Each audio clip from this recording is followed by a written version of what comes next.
Hello, friends. Welcome to Squared Plans, where creative planning and organization comes to life. I'm Stephanie, and today I'll be showing you how I'm setting up my planner to achieve my July monthly goals in a fun and functional way. So let's get planning. And I've got these friction highlighters here all ready to go. They're erasable, which is going to be awesome. I've got this Pigma Micron fine liner also too ready to go. A couple of washi tapes I may use from Daiso, and this Planty Thing sticker book, which I'll pull from.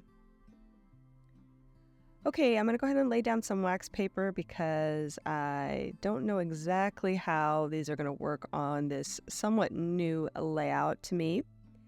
And I'm going to grab these, I don't know, kind of tropical looking florals that are in this sticker book, hoping that I can make that kind of summer floral look here at the top. I'm going to cut out a few of the elements so that these clear stickers will layer a little bit better together.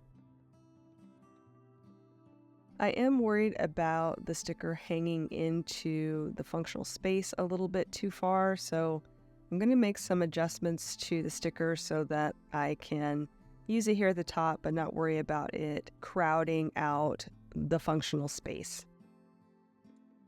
And because of that, I'm going to layer this one here a little bit to the side so it's more wrapping around the box instead of actually going into the box area.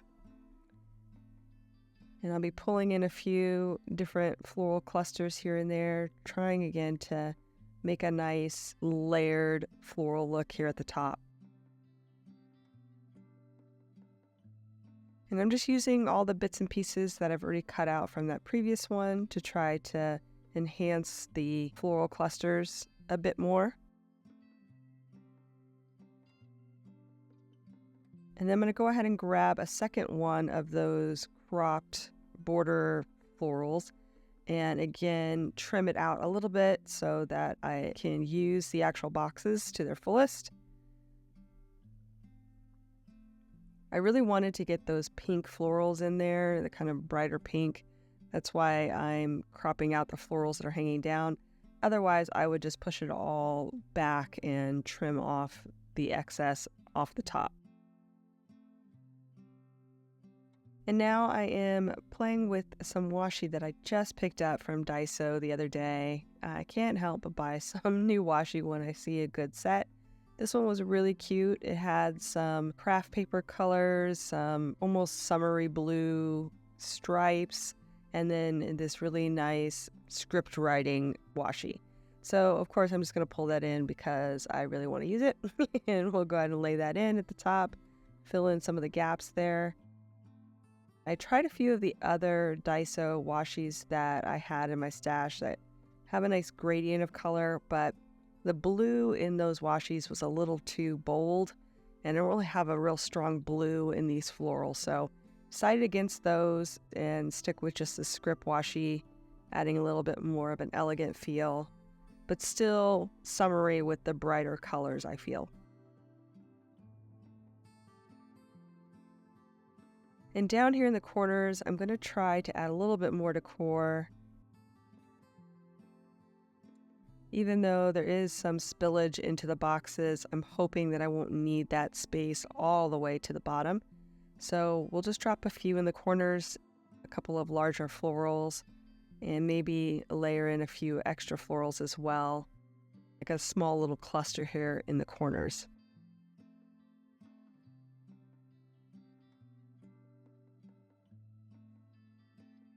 I used that cutoff piece from the one on the top, and that worked out really nicely. So I think I'll put that. I'll find another one here from the book to layer with the pink larger floral here in the corner.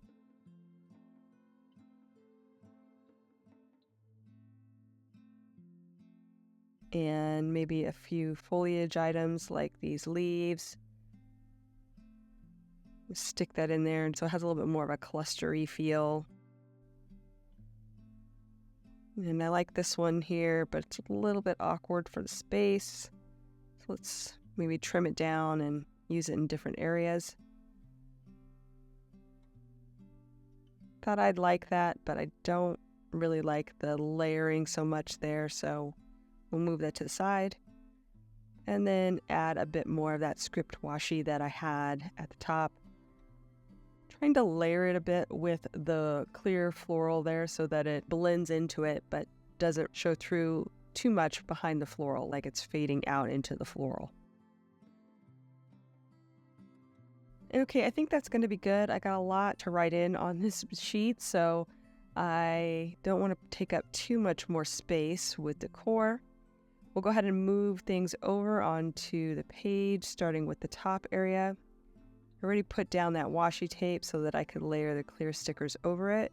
So I'm just going to go ahead and lay those in now and try to get those where they were on the wax paper. And I'm going to drop in the bottom part. I thought about this as I was laying in the top stickers, but then I went ahead and just laid them down. But then as I was laying in the bottom ones, I was like, I really don't like the black line showing through the back. So I'm just going to use a white gel pen to cover up the blackest of lines there that will be behind those clear stickers. So I'm doing that for the two corners, and then I will go back and adjust the stickers at the top so that anywhere where they're touching the boxes will be whited out.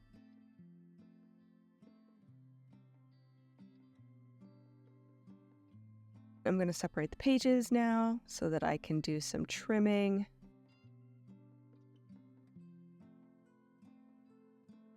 I like to save anything that I can, so I'll go ahead and save the elements that I'm trimming off here that I think I might be able to reuse either now or in a future spread.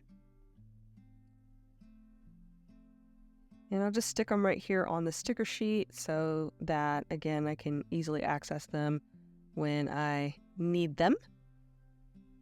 I'm also going to save the trimming of some of these washi tape extras as well. My washi tape gets a little bit messy because I always like to save half trimmings or things that I think I might be able to use on a different spread. So I'll try to put that onto my washi tape for another use down the road.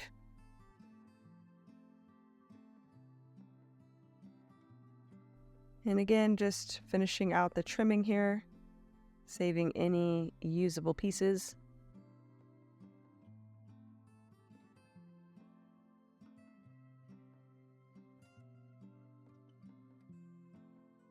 Yeah, my washi gets a little bit messy because I'm always trying to save scraps. I should just have a place where I find washi scraps, but then that never works either because I always forget about like putting it on a sticker sheet somewhere. I forget about it and never go back to it. If I have it on the washi roll, then I remember that it's there and I try to use it. So again, like I said, I'm going back through, whiting out those darker lines behind the stickers.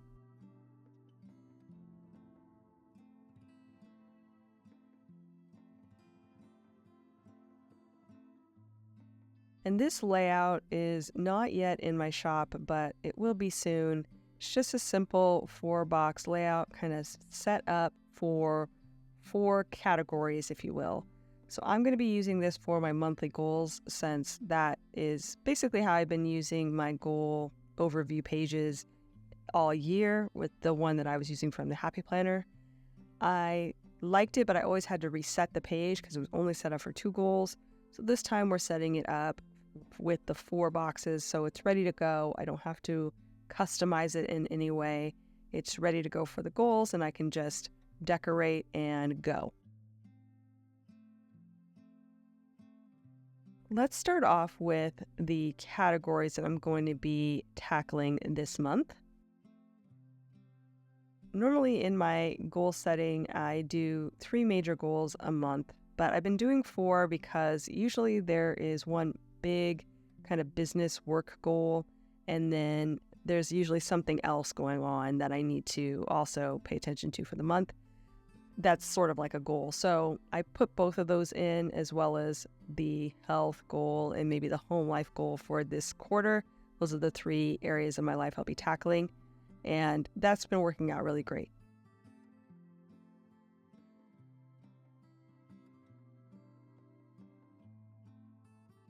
So the business goal is part of my quarterly goals. I'm going to start there. I'm going to clean up some of the highlighters that are a little bit extra there with my erasable highlighters. Starting off, I have to launch my 2024 Etsy shop listings and create 2 new items for Etsy.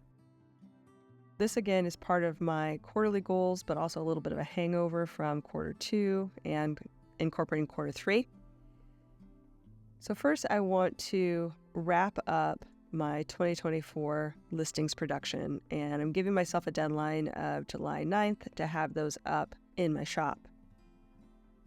That way it's not taking too much time out of the month for that hangover goal.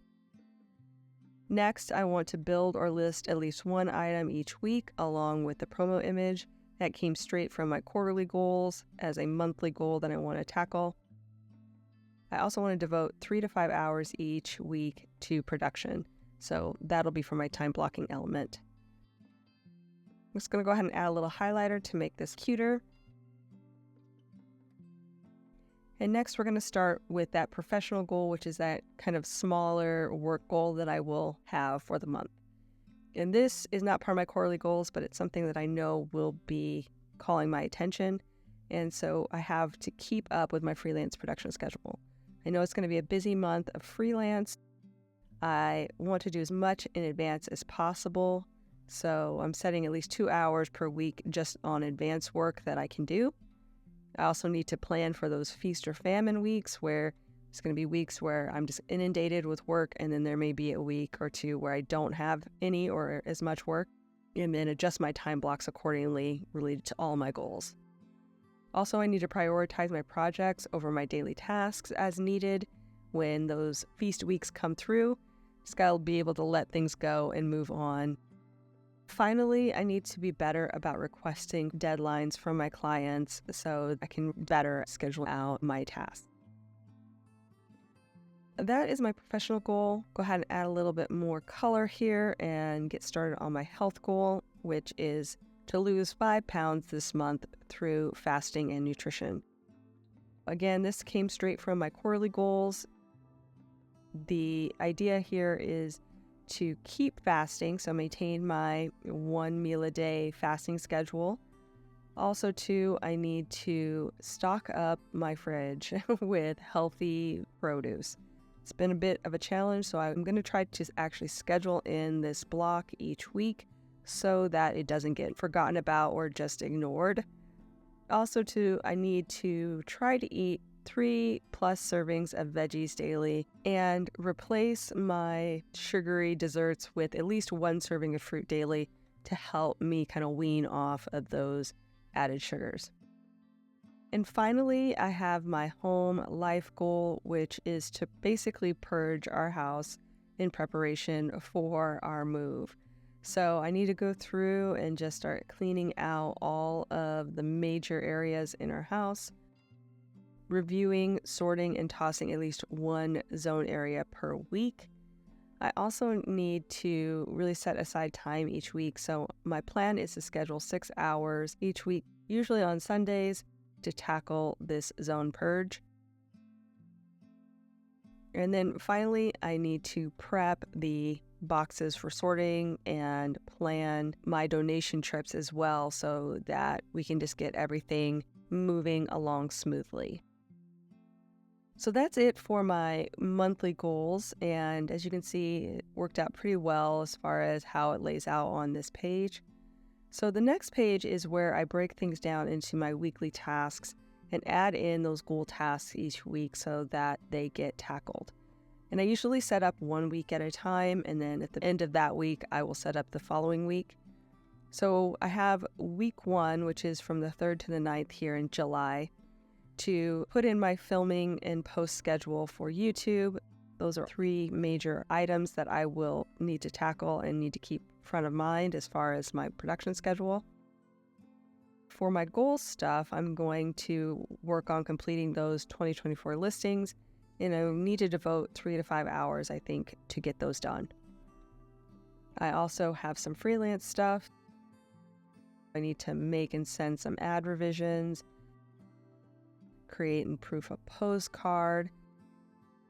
And I need to design a couple of pages for a website. So those things I know will be needed this week. So I'm just going to go ahead and write those down as weekly tasks. I also need to get the grocery run done for my health goal. Need to purge the closet for my home life goal and do any freelance prep for my professional goal. What I decided to do is add a little color coding this month and try that out to see if it helps me visualize my goals a little bit better. So I'm adding in some colored highlighters there next to goals that coordinate with the colors on the left-hand side. I also added in one more, which was to build that new listing item related to my business goal. And pretty much that's how I use my monthly goal setup. I hope you enjoyed this video. If you did, please give it a thumbs up down below. Also, too, go ahead and leave me a comment if you'd like to get in touch. And think about subscribing to my channel if you haven't already, if you'd like to see more of my videos. Thanks so much for watching. I really appreciate it. And we'll see you next time. Bye!